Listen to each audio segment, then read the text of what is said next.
அஸ்ஸலாமு அலைக்கும் friends, welcome to my channel. நம்ம இன்னைக்கு என்ன பார்க்க போறோம்னா சிக்கன் குழம்பு தான். வாங்க வீடியோக்குள்ள போகலாம். ஒரு கடாயில் ஆயில் ஊற்றிக்கோங்க. ஆயில் ஊற்றிட்டு பட்டை, கிராம்பு, ஏலக்காய் போட்டுக்கோங்க.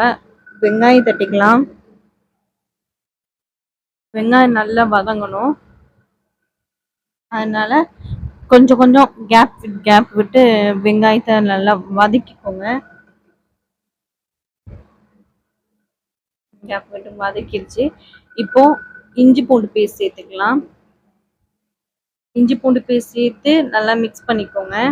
இந்த மாதிரி நல்லா கேப் விட்டு வதக்கிட்டு இந்த ஸ்டேஜில் தான் வெங்காயம் வதங்கினதுக்கு அப்புறம் தான் நம்ம இஞ்சி பூண்டு பேஸ்ட் தட்டணும்.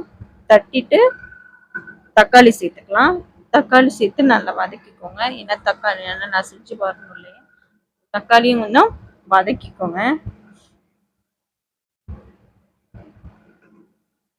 தக்காளி நல்லா நசிஞ்சிருச்சு, நல்லா இதாயிடுச்சு. இப்போ வந்து நம்ம மசாலா தட்டிக்கலாம். சிக்கன் மசாலா 3 ஸ்பூனு, வீட்டில் அரைச்சி வச்சிருக்க குழம்பு மசாலா 3 ஸ்பூனு தட்டிட்டு இப்போ சிக்கன் தட்டிக்கலாம். இப்போ இந்த மசாலாவுடைய சிக்கனை வந்து மிக்ஸ் பண்ணிட்டு வாட்டர் ஊற்றுறதுக்கு முன்னாடி இதை வந்து லோ ஃப்ளேமில் இந்த சிக்கன் இந்த மசாலாவோட கொஞ்சம் ஊறட்டும். ஊறினதுக்கு அப்புறம் நம்ம சிக்கன் தட்டிக்கலாம். இப்போ நல்லா கொஞ்சம் நேரம் இருந்துச்சு லோ ஃப்ளேமில். இப்போ நம்ம தண்ணி ஊற்றி அந்த குழம்பு பாத்திரத்துக்கு நம்ம கொண்டு வந்துடலாம். இந்த ஸ்டேஜ் போதும். இப்போ நம்ம தேவையான அளவு உப்பு போட்டு நல்லா மிக்ஸ் பண்ணிக்கலாம். மிக்ஸ் பண்ணிட்டு இப்போ நம்ம குழம்பு கொதிக்கட்டும். மசாலாலாம் கொதிக்கணும் இல்லையா, குழம்பு கொதிச்சிருச்சு.